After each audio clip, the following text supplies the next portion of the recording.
celebrity photos. That is his thing. He hoards them. Even though at this point he's more famous than most of the people he's taking pictures with. No, I'm not. But I get a lot of the people. You certainly are, Jimmy. You're downplaying it.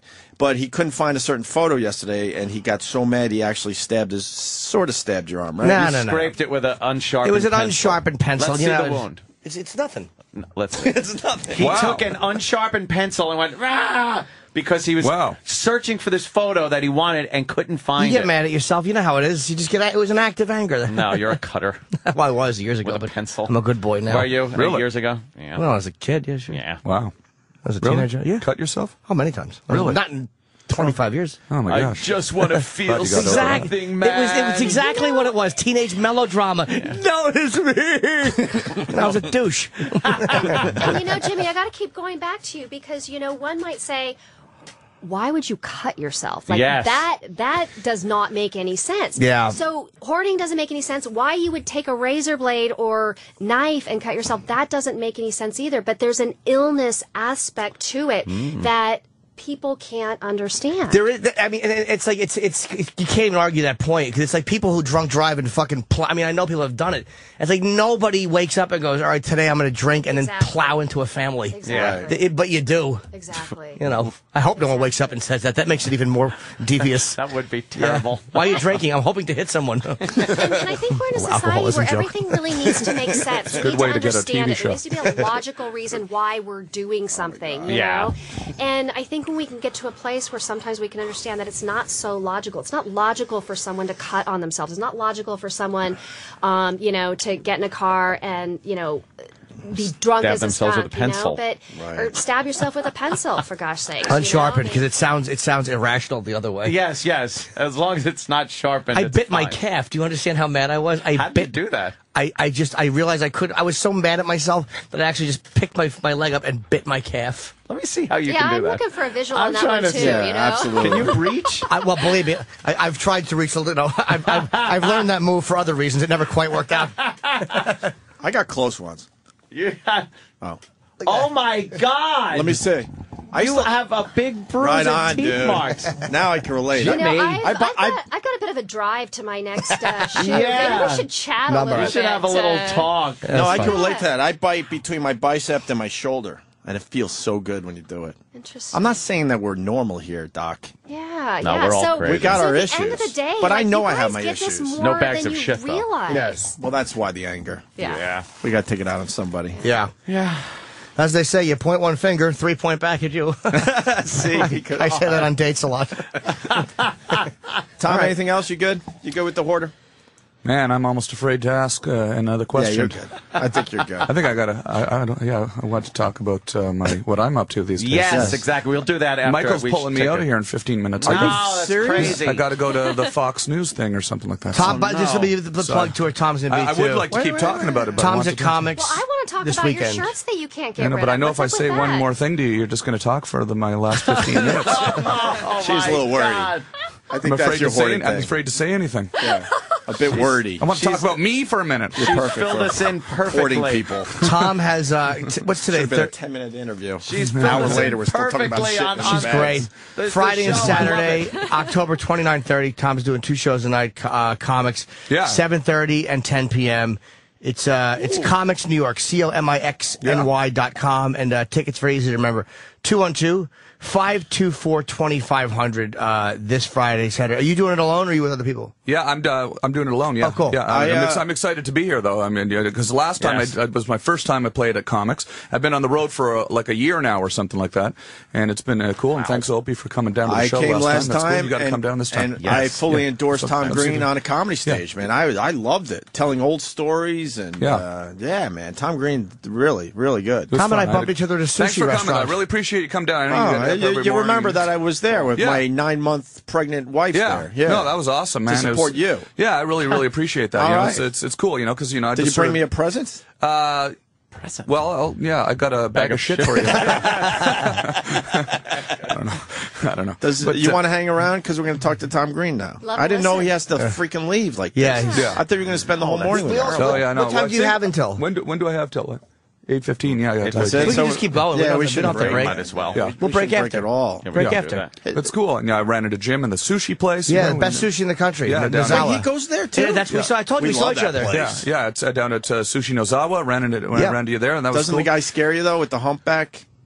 The main guy. Nozawa. Oh, the main guy. Does he have a humpback? I didn't know. Yeah, he has a humpback. He's like a sushi Nazi, right? Like if been you rolling order a back. California roll at sushi, He'd probably Nozawa, spit on you. He's been Okay, hunched yeah, over. I think you get kicked out of the restaurant if you bring a cell phone in. Yeah. So it's, absolutely. But I started a podcast. I started my very first podcast. My very first guest was Bill Burr, who's a friend of you guys. Yes. Love Bill Burr. So we had a great. Kevin Smith has this podcast theater, and I've been doing my own little podcast out of there. So That's for awesome. about 3 weeks now. Oh wow! I've been When do you hanging out do with it? Bill Burr quite a bit. He's a good guy. So When do you do the podcast? I do it Tuesday nights when I'm in LA. It's on iTunes. You can download it on iTunes, and cool. And you get it at TomGreen.com. Yeah. But it's nice, so it's fun. Tom's always like, you're at the forefront of like having an interview show in your house. I mean, you're a very creative dude when it comes to kind of keeping yourself out there, and your show is extremely creative. You don't seem to take the conventional ways of getting things done. Yeah, well, I don't know. I've always liked the computers. I like the computers. So I mean, when you start putting the video on the computers, yeah, I enjoy that. But I think I'm going a little crazy though. I think I'm going a little crazy this year. I've been on the road for a year now since I last saw you guys. You've been on the road since the last time you were here? I haven't stopped. I haven't been on the road I've been home I've been gone nonstop. I did. I don't think I'd gone to Australia yet when I was here last time. Had I? No, I don't know. I did a whole thing there. I've been everywhere, and it's. How was Australia? I've debated going. Are they good? It was amazing. Good? I had the most amazing tour over there. And it was but it's been it was great. Australia was great. Everyone's really drunk. The audience is really drunk. They talk to you a lot though. Really interactive? Very raucous audiences.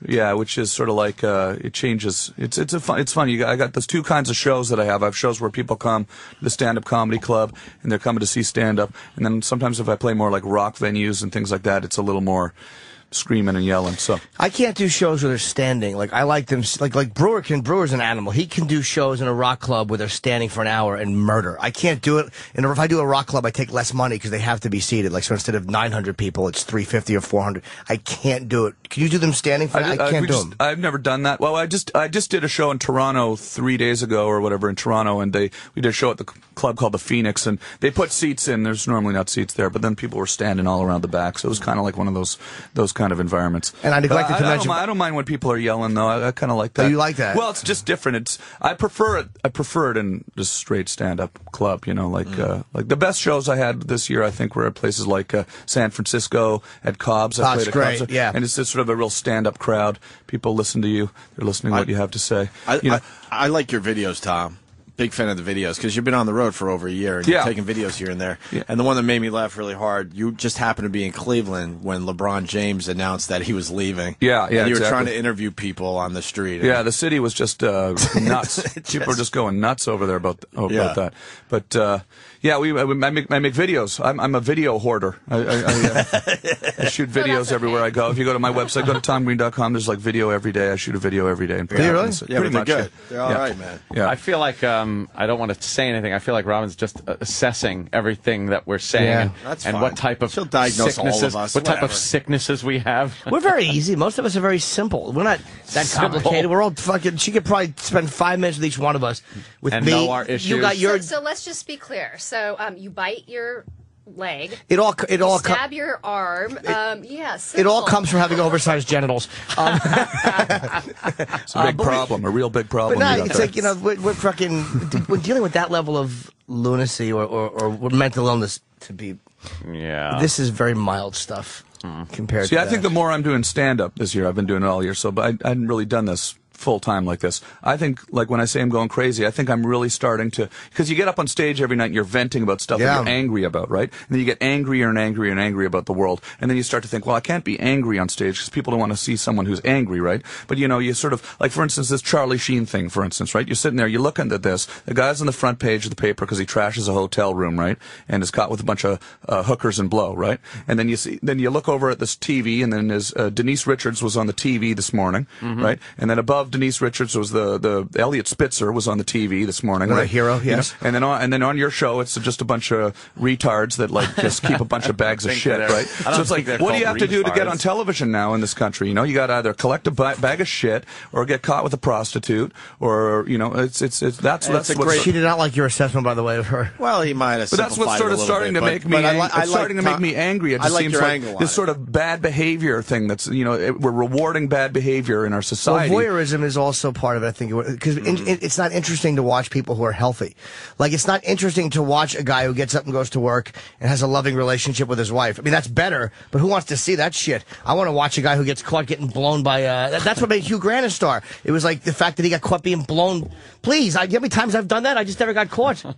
I think the other aspect, though, is that Charlie Sheen his career is blowing up in a positive way because are people watching that show because they like the show, or are they watching the show because he's on the front page of the New York Post trashed? You know, I don't know. I don't find the show that funny. I mean, do people like that show? I don't like the show. I mean, it's sort of like some sort of. I guess I don't like that kind of middle of the road stuff. Yeah, that horseshit sitcom crap. Do people? Yeah, that horseshit sitcom crap. I hate that shit, man. I hate that shit. But people watch it because it's like, oh, there's something. There's like, it's like bugs flying into a lamp. You know, it's like. You know, he's on the cover of the New York Post today because he trashed a hotel room. They sent a private jet for the guy to bring him home to protect the golden boy, right? But it's insanity. I think the whole, we're all going crazy, right? So that's me. I'm losing my mind. That's what I wanted to say. I need help. It's frustrating, right? Yeah, it's frustrating because you want to be on TV doing some real shit. Listen, I started my show on a public access station, and I was wanted to do sort of a David Letterman type of thing, and I'm like, well, no one's ever going to pay any attention to this, so I went and suck milk out of a cow's udder, you know. And then they're like, oh, what the hell? There's a guy sucking milk out of a cow's udder on TV. Everybody look at that. Then they looked at that, and then they sort of see some of the cool things, the funny things you're doing in the background. But at the end of the day, you sort of realize you got to do something really fucking wrong in order to get on television in this country. You know, everybody on TV is either Lindsay Lohan, there's people getting DUIs, people getting thrown in prison, you know.